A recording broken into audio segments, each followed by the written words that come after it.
Oh, Foxy, it's your birthday. Not for real, just for play. This is Cree Summer, and Moana Nui will be right back.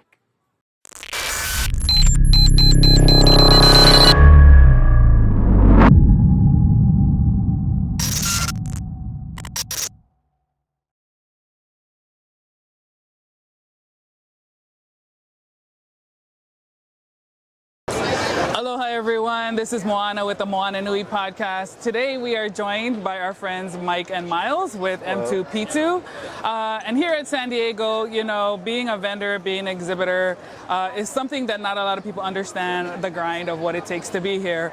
So I wanted to ask Mike and Miles, what's their experiences being a vendor and what does it take?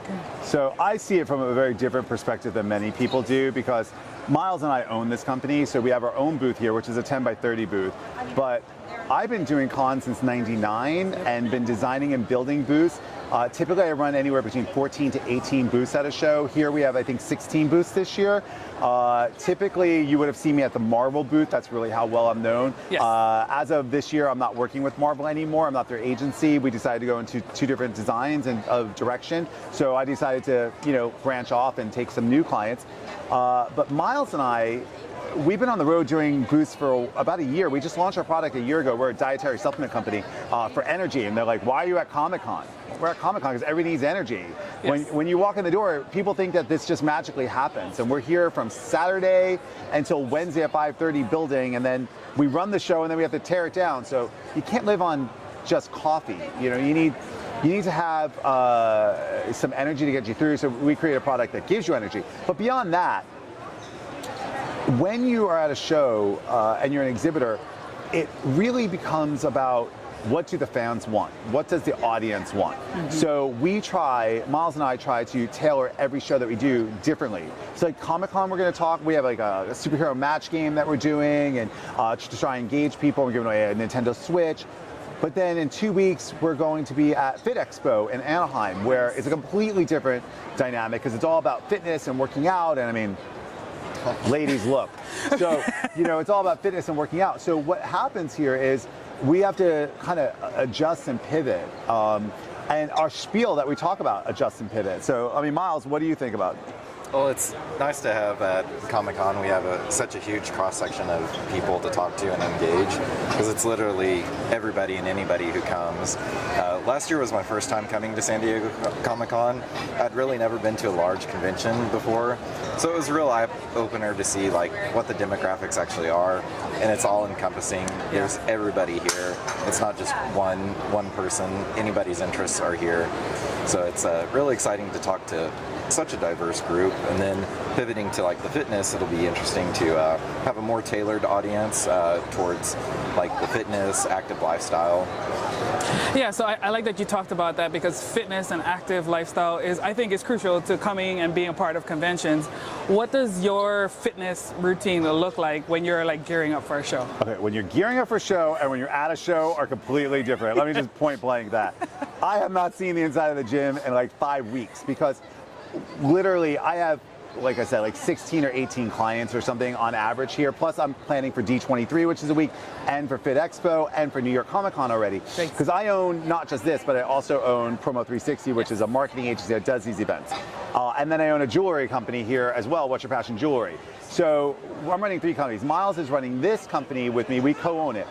So when you're getting towards a convention, yeah, it's great to be able to go to the gym because you want to build up that stamina. You want to get your cardio going. You want to be able to say that I'm getting used to the time zone I'm going to be adjusting to. I want to be able to make sure that I have my energy levels up. So, you know, we created a product that does energy, but at the same time, when you're at the show, I bring my workout clothes. I bring my workout sneakers. They're still packed because we've been on our feet since 7 a.m. Yeah, and we have good intentions, but actually never make it there. I will say this though, non-Comic-Con shows, when we travel, like we went and did LA Comic-Con in December, we did WonderCon, we go out, we hike. We add an extra day and we'll go out and hike. So we'll be out here for Fitness Expo in 2 weeks. We added an extra day. We will go hiking for like 8 or 10 hours a day, which that really helps us to adjust and decompress your mind, because it's not just the physical you have to prepare, it's the mental. Yes. Because Miles said earlier something that was really funny. He's like, I am a robot. I am saying the same thing, but I'm changing what I'm saying to each person, but it's the same thing all the time. You talk so much at these shows, Yes. and you have to make each person feel like they are the only person in the room at that time. Yes. And he's wonderful at that because he's a scientist. Yes. So he's talking about science all the time. And people are here in superhero costumes. And you're like, do they want to know about science? And the answer is yes. And we're so excited about how people want to know what they're ingesting, what they're putting in their body, or how to get energy to get through the day. Yes. So we get very specific questions on like how like our products could interact with the person's individual like circumstances, whether they are feeling unmotivated or a lack of energy, like their own personalized kind of advice on how to improve their daily life. Yeah, definitely. So I know for some folks, both as an exhibitor and as an attendee, when we've engaged with them, some people get overwhelmed really easy. And so can you tell us how, like when we were talking earlier, you mentioned how your product also has those calming effects too. Can you talk a little bit about that? So, you know, it's interesting. I'm going to let Miles do most of that talking, but I'm going to just say one thing. Comic-Con is not for the faint of heart. Yes. So there are a lot of people, very narrow aisles, a lot of sounds, a lot of lights, a lot of flashing, a lot of pushing, a lot of shoving. Yes. I was asked in an interview the other day, what do you do, the number one thing you do for a Comic-Con? It's plan your day, plan your day, plan your day, because that way you know where to go and you don't have to worry about, am I going to get there on time? Do I have enough time to get there? What's going to happen? What do I do now? As far as a calming effect, our product does help that, but Miles, you want to talk about that? Yeah, so as an energy product, we're primarily caffeine based, but we've kind of taken a different approach to caffeine, making it less like jittery, anxiousness, like the heart palpitations you can get, and also have ingredients in it that support like mood, stress regulation, like L-theanine, which is great for keeping you calm, cool, and collected all day. But the products, they just give you kind of a smooth, steady wave of energy without feeling like that overhyped, because we're already being overstimulated by so many different people all around, so many flashing lights and so many cool things to see, but it's nice to have that ability to be energized yet not like overstimulated. And no crash, which is great, because the hard thing is everyone's pounding these energy drinks, then you have that crash in the middle of the day and you're like, well, I still have 6 hours left of the show, and what do I do? We're 8 hours of energy which just tapers off. It's just like when you have a headache and you take an aspirin and you don't realize you have a headache anymore, that's basically the way we work. It's a new approach to it Miles developed, and he's a scientist, so he put a lot of effort into this. He was developing supplements for years. No, that's awesome. So can you tell us like what inspired it for you? Was it because you were experiencing these effects? Was it something like that? Yeah, so science, like biology, chemistry have always been like a passion of mine, and especially like on the how natural products can improve your daily life. So I went to grad school for biochemistry and pharmacology, so I've always been hardcore science. But it's cool to take these natural products that we have and tailor them to individuals and how they can use them to improve their quality of life. But being so science forward, we rely on clinical studies, clinical data, rigorous clinical trials to formulate our products to make sure that they're efficacious for whoever is taking them. Instead of like just adding a random mix of things, we make sure that the formulas are vetted and will actually have efficacy. Let me add to that. So here's something to keep in mind. There's a lot of products out there that's going to promise you energy. There's a lot of products out there that are going to help you through your day. There's a lot of products that say, I'm just like taking a pharmaceutical. Yeah, but go with the ones that have the scientific studies. Look at what you're putting into your body. Don't just, you know, there are people that say, okay, I want to read the label on something, but ask the questions, because if you read the back of the label and you don't know what something is, talk to us. We're really impressed with how many people come here and instantly take our product and turn around and look at the label. Yeah, it's a very educated audience. Very educated audience, because that's what I love about Comic-Con. It's a cross-section of the whole country that come here, because everybody's a geek at heart. I mean, everybody is. You know, you and I have been in this business for decades, right? And we we see what it's like to get through the show. There have been many times when you've been across from me at Marvel and at New York Comic Con or here, where I look at you and like, hey, I see John, hey. You know, I tell a story about we had the Avengers at the Marvel booth, and the booth was like literally rocking back and forth, and there were people getting shoved around, and people were in my face and yelling at me, and I'm trying to be polite and keep calm and everything. And some guy got in my face, and I look in the back, and there's John, like, got your back, Mike, got your back. And it's hard because there's people everywhere and there's lights and sound, but with a product like what we have, it helps you to remain calm. And if you're calm, but still have energy, that's going to exhibit and exude from you out. Yes. And that helps people to feel calm in your presence. So yes, and Miles has his voice anyway that's just like calming. Calming, yes, he does. And Mike has a very energetic voice. Yeah, this is me tired. It's true. Like, I feel like your voice is like iconic here on this floor. You know, everybody could hear you from the Marvels. You know, the Marvels say something's going down at Marvel. Yes. Everybody get over there. Yeah, you know, it's quite funny. They used to say, they would call me and say, hey, we got a noise complaint about you at the Marvel booth. You know, turn your microphone down. I'm like, I'm not on the microphone. That's just my stage voice. I went to school for acting. You know, something I think we were talking about before we got on camera, if I may pivot for a second, was what's it like to try to start a business? Yes. And then you're at the #1 convention on the continent all year long of any type of convention. Yes. And we're starting a business and we're trying to make an impression.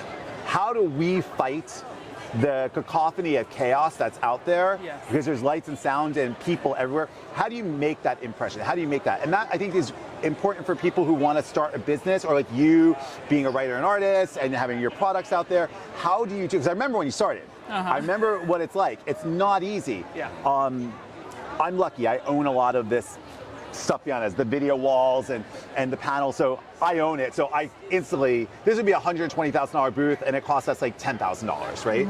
So that's a benefit to me because of having this in my repertoire from what I do for a living. The best thing in the world, I say, is to present yourself elevated. If you go to Costco and you buy a table, that's fine. If you're going to put a tablecloth on it, don't go to Party City for it. Spend the money, go on displays to go, and get your logo put on a tablecloth that actually is stretched and will go around that Costco table. All that does is elevate your brand a little bit. If you show up at a Comic-Con and you're going to use the free tables that come with your booth, and it just has the pipe and drape that is plastic and crappy and stapled on, and you put your box down and your book and you sit like this, or you're on your phone and you're like, let me see what's going on, and I'm on Instagram and I'm not paying attention to the person going by, what impression are you making? Yes. And what impressions are you losing?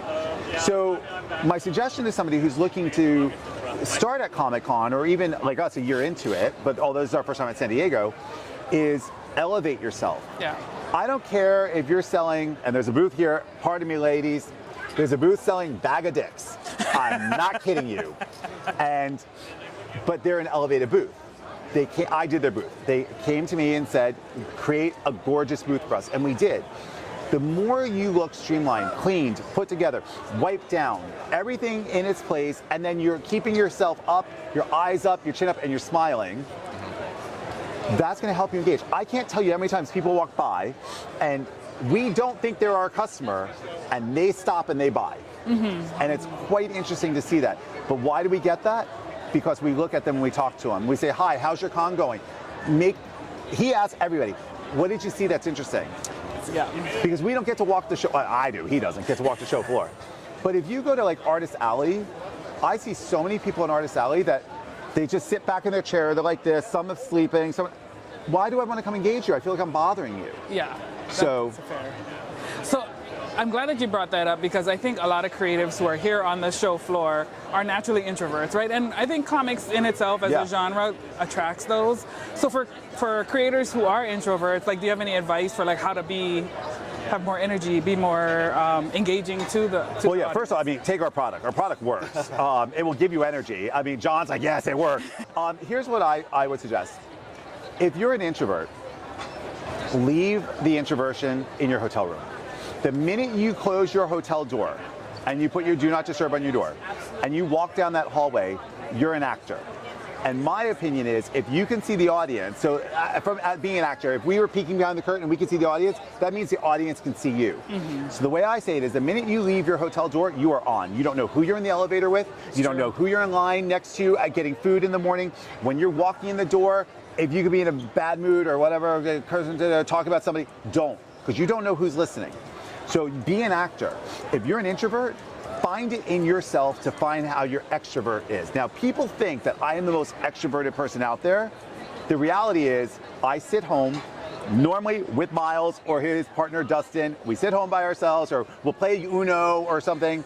We'll go to the gym or whatever. Like, I don't go out. I'm an introvert. Yeah. I'm here. My job is to be extroverted. So Miles is extremely quiet. Is that true? Yeah, I would say that I'm naturally an introvert. What I found, a lot of help through Mike, like coaching and tips and stuff, goes back to like engaging the audience, asking questions about them, like how their day is, like what they're interested in, really helps like kind of break down that wall and create a relationship and really like feel like that personal connection and find out what they're interested in, and then you can then branch off. Like there's people who may have not known an interest of theirs, and we click on something and then can have a 30-minute conversation. Yes. We've had, there's been 3 or 4 shows that we've gone to that, the first show that we went to, we met this girl and her brother, and now this is like the 4th show that they've specifically come over just to see us. That's yeah, awesome. just to come talk to us. Yes. And they'll spend 45 minutes to an hour. And now I know like all this stuff about them and stuff, and they know about us, and we can talk like old friends. Yeah. Well, like, you know what it is? It started about talking about, with them specifically, it started them talking to us about the product. And then they said, how did you get involved in this? And they couldn't believe that we owned it. And they're like, how did you do this? And that started like a series of TED Talks at TwitchCon, where all these influencers who are now making money online or trying to figure out how to make money online were asking us, how did you start? What did you do? How do you do? Well, I'm not an influencer, right? But what I am is somebody who understands marketing and understands business. So I convinced him to open this business. He was working with much resistance. And the funny thing is, we were going to a bowling tournament in Orlando, and we live in Fort Lauderdale, and it's a 3-hour drive. He got in the car, I locked the doors and said, we're gonna have the business done by the time we get out. And by the time we got out of the car, we agreed to be in business. But the thing about it was, you have all these people asking you questions, and they would come up and they would engage us, and they're like, why don't you do conversations about how to start business, or how influencers can make money, or how can we monetize our online presence? That's no different than how can you monetize your book? How do we monetize our product? It just goes back to marketing theory. But when you start, I didn't plan on talking to these fans about this. I planned on selling them our product. Right. But it started to talk to them, and now they follow us and they promote us, and without us asking them. Yeah. We just did a signing here with a cosplayer from Toronto, Nate Weir. He just came in, he did a signing. He's a fitness expert and a cosplayer. Oh, nice. We met him because he was walking through MegaCon, and I chased him down because I follow him. He's become a great friend of ours, and now he's like coming down here to help us out, and he promotes us organically. What did he do by helping us organically? He promotes, it costs nothing. Yes. Right? We didn't pay him anything. Cost him nothing to do it. We got him down here. It cost me nothing to help him get down here with a badge or whatever, hotel reservations. It's a symbiotic relationship. Absolutely. But if you don't know how to work your network and work your relationships, you've called me before. Yeah. During COVID, we've had many conversations. Yes. What do we do? How do we make this work? We don't have cons. Work your network. That is the most important thing. And how do you get that network? How did I meet you guys? Build At a show. relationships, yes. Build a relationship. Every one of my employees, every single one of my employees, I met at a show. Yep. Well, except for Des, I met him at a bar. But every other one of my employees, I met at a show. So that's the way you work, is by working your network. And how do you do it? By starting a conversation. So even an introvert like Miles will start a conversation. Yes, this is all great advice, and I hope our viewers who are watching are taking this to heart, because it's some of the things that we've even struggled with. Right. You know, as you're first coming into this space, you're like, oh my God, what are we doing here? Like, so much to take in. It's a lot. Yeah, definitely. Okay, so I have to ask my fun question. Okay. You have done so many different shows. You've met a lot of I have. celebrities, performers, creators, all the things. What's one of your most memorable experiences? Oh, I have a memorable one, but that's not going on camera. Oh no. Yeah, that one a little less. It was a non-con related one, but it has something to do with like a new movie that's out, right? Okay. So I got a call from a friend of mine randomly saying, can you help me out with a flash mob for a male celebrity? His wife wants to throw a flash mob. And how awesome. I said, okay, who's the celebrity? We can't tell you. Okay, what do you want me to do? Can you re-choreograph I've Had the Time of My Life from Dirty Dancing, because that's his favorite song. Yeah, I need to know who this is for. And listening in on the conversation was Jenna Dewan. And it was Jenna Dewan, and she was doing it for Channing Tatum. Oh, okay. So when they were married, and I choreographed redid the entire choreography with 50 dancers for I've Had the Time of My Life for Channing Tatum. Well, he was drunk when he got there. So we did the entire thing, and at the end we rip our shirts open, and in the Dirty Dancing script it says, "Happy birthday, Channing," and he's drunk, he has a Statue of Liberty foam hat on, and he's like, "They're doing my favorite song, they're doing my favorite song, look at this, oh my God, what does this shirt say? Happy birthday, Channing, that's awesome, whose birthday is it? Oh, I'm Channing!" And it was amazing, and he had a blast with it, and we had so much fun.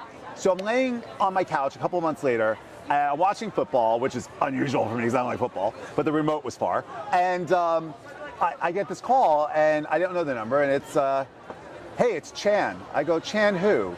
And he goes, how many Chans do you know? I go, I have a lot of Asian friends. Who, what are you talking? He's like, it's Channing Tatum. I'm like, whoa, okay, let me wake up. So he's like, do you want to work on Magic Mike? I'm doing a movie. And I'm like, about your stripper days? He's like, yeah. I'm like, dude, you owe me a lap dance. Because I saw him as a stripper and never got my lap dance. So I choreographed and planned out a 50-person dance thing on the Today Show. The first ever time they did a flash mob for Magic Mike to launch it. All the fans in the audience around the barriers with the signs were my dancers undercover. Oh, that's awesome. My husband and I sewed their stripper costumes, and we did it to It's Raining Men. Oh, yes. But here's the best part. He sends me the song, It's Raining Men, Hallelujah, that regular one that we all know, right? Yes. Calls me the day before and says, oh, we don't have the rights to that version. It's a slow version. It's raining men, hallelujah. That's a very different dance. So we re-choreographed it. I go to his apartment. It's now probably midnight with 6 dancers. I'm trying to teach, we have to be on the stage show at 5 in the morning, and I'm trying to teach him the choreography, and he's not great at choreography. He's a great dancer. But I'm like, all right, you're gonna do Michael Jackson. You're gonna spin around, grab your crotch, and go up on your heels, right? And you're gonna do Moses, throw your arms back, split the Red Sea. So he's like, you expect me to remember this? I'm like, you're gonna remember it. So if you watch the video, and you can find it online, but if you watch the video, you hear me off stage screaming at him, Moses, Moses, no, you're doing Michael Jackson, I meant Moses. But he had the best time ever. We got him to take his shirt, he wouldn't go shirtless, but we got him to rip his shirt off, and it said Magic Mike, and he's the nicest man you will ever meet, celebrity or otherwise, in your life. He's super sweet, I love when you get people like that. So I've been very lucky to work with a lot of celebrities over the years and a lot of talent. And my tip to you is if you treat them like celebrity or talent, they're going to treat you like a fan. 100%. But if you treat them like a friend, yes, from the very first get-go, they will treat you with respect and they will love it because they will feel like you're going to protect them. Yes. And he's amazing. I'm sorry about the long-winded story, but it's a really funny story. So. Yes. Yeah. Alrighty, well, thank you, Mike, for sharing that with us. Thank you, Miles, for sharing your smarts with us. You know, we like nerds, geeks of all kinds here at Comic-Con. Where can folks, if they're not here with us and they can't get your product here, where's the best place to follow you all online? Great. You can go to m2-p2.com. That's our website, or you can find us on Amazon now as well. Awesome. And also, we're going to be at Fit Expo in Anaheim in the beginning of August, 2 weeks, and we'll be at New York Comic Con. And we love when people come and say hi to us. Yes, so, he does. Listen to that. Yeah. Mike's the man. I'm the man. But you know, I will say this also. Really important for anybody watching, and I know you have a lot of listeners. Let me just say this. When you want to do something, it's scary. Mm-hmm. Miles was scared to do this. I'm sure. I asked him, what do you want to do? If money was no object, what would you do? And he's like, dietary supplements for esports. I'm like, well, that was really fast. And we've alternated a little bit just from esports to everybody, but it can be very scary and it takes a lot of money and a lot of planning. Yep. And you're gonna make a lot of mistakes. We made mistakes, and I consider myself an expert and he's an expert. Don't give a crap about that. Take your first step forward, put it down, and do it. Because here's the thing, if you're happy where you are here, that's great, and that's good. You're never gonna know what's ahead of you. You always know what's behind you, but take that step forward, because here's the thing, you can always go back if you have to. Take the step forward, because it's gonna be 2 years of uncomfortableness when you launch a business for 10 years of comfortability. Don't worry about the money, don't worry about how you're living, don't worry about what's gonna happen. Do it, just take the step and do it. Awesome. So. Any last words, Miles, before we say goodbye? Oh, thank you for coming and talking Yeah. with us. It's been great, and we're excited to be here at Comic-Con, and hope you guys all have a great convention. Awesome. Yeah, please come see us. Thank you, Mike and Miles. Moana Nui podcast, signing out from San Diego Comic-Con. Thank you. Thank you.